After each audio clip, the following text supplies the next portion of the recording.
पीस दे करके तू मांग लिहला ई महल तोहर सुख न लेवे गई, ई महल तोहर सर्वनाश करी। रावण महाराज जब पैदा भइल, 3 बेटा के एक सीख रावण विभीषण और कुंभकर्ण। रावण सबसे लाड़ी, जौने बात के ठान ले ओके कई के रहा, ओसे पीछे न हटे। कैकसी के विश्वास हो गई कि हमार पहल की हमार बेटा करी। काहे कि नारद बाबा बतौले रहन कि अगर महादेव जी यानी भोलेनाथ प्रसन्न हो गई हन तो माता जी को दिहल सांप के उप काट सकत हूँ, नहीं तो माता का दिहल सांप या तो माता कटी हो या तो महादेव कटी हो। तीसरा कोई इस दुनिया में है ही नहीं जो माँ के सांप को मिटा दे। रावण चल रहे जंगल में महादेव जी के प्रसन्न करे हुए देखे एवं गीत तो मुखड़ा लगल भैया। वो है गीत बा कि अरे नैहरे का पाना ले चलिया,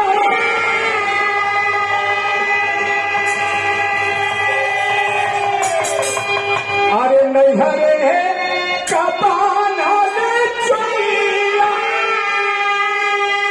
अरे फूल पोहा पर में उठल दरदिया रे राजा, उठले दरदिया रे राजा, ककरा तारा में उठल दरदिया रे राजा।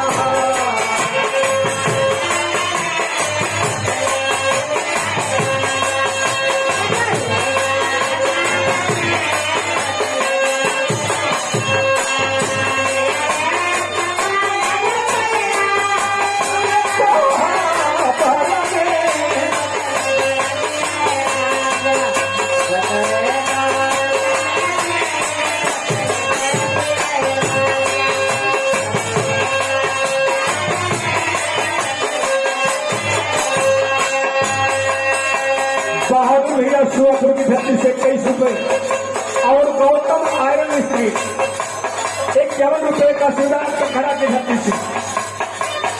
आप भैया लोगों के प्रणाम, मालिक सदा सुखी रखन। इनसे गीत के अंदाज रहा कमलेश बाबू तनि सम्मान अपने गीत के लाइन भजन के लाइन खड़ा जा।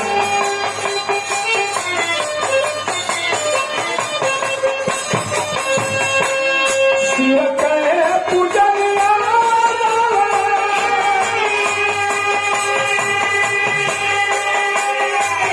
शिव के पूजनिया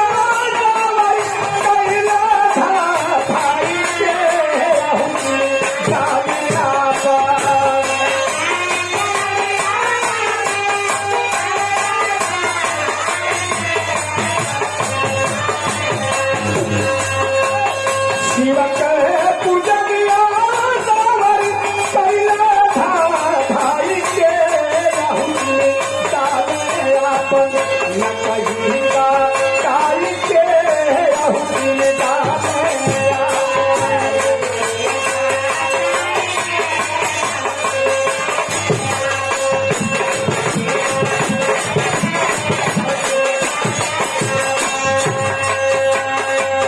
बाबूजी जोने समय रावण महाराज लंका से जंगल के लिए प्रस्थान कैलन हो, माता कैकसी थोड़ा सा और कष्ट दे ली।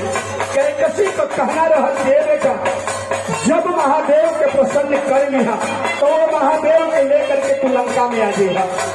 अगर महादेव के तू रिझाए नहीं बोला, खुश नहीं करे पैया तो अपन मनहूस चेहरा ए मतारी के मत देखिया, हम समझो कि हमारे वो बेटा ना।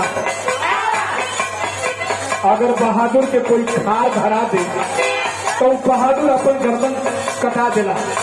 काफी समय गुजर गई रावण के तपस्या करते हुए, ओम नमः शिवाय का जप करते हुए, लेकिन महादेव नहीं आए।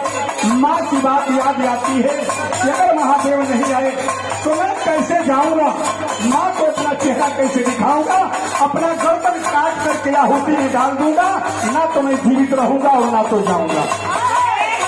गर्दन काटना शुरू किए, एक एक कहल जाला हठ योग।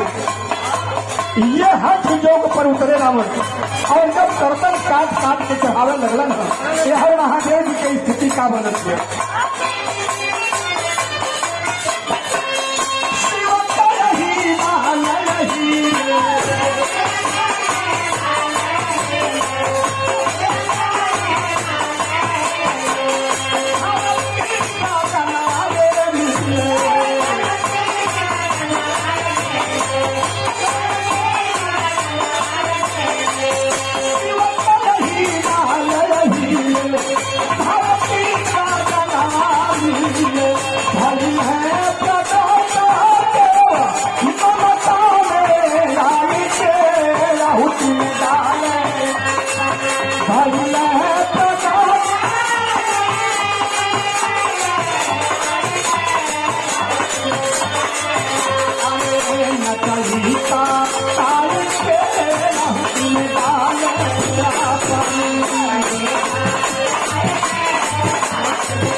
₹21 सम्मान आप अमीर चंद्र भैया की तरफ से। मालिक हमेशा तो है भैया नौवे के नहीं, काम कभी अमीर बनौले रहे। हमेशा महादेव बाबा विश्वकर्मा जी के दया तोहरे ऊपर बरसत रहे। रावण अपने मस्तक को काटना शुरू करता है। महादेव का आसन हिलने लगा। अरे राम हो राम जी का हठ योग ऊपर उतर गए। अब तो चलना पड़ेगा धीरे धीरे। 9 गर्दन काट चुका है, 10वें गर्दन पे नंबर लगने वाला है। तब तक महादेव आ जाते हैं और महादेव जब लेन हक कैलन हका शिवजी बाचनिया बोले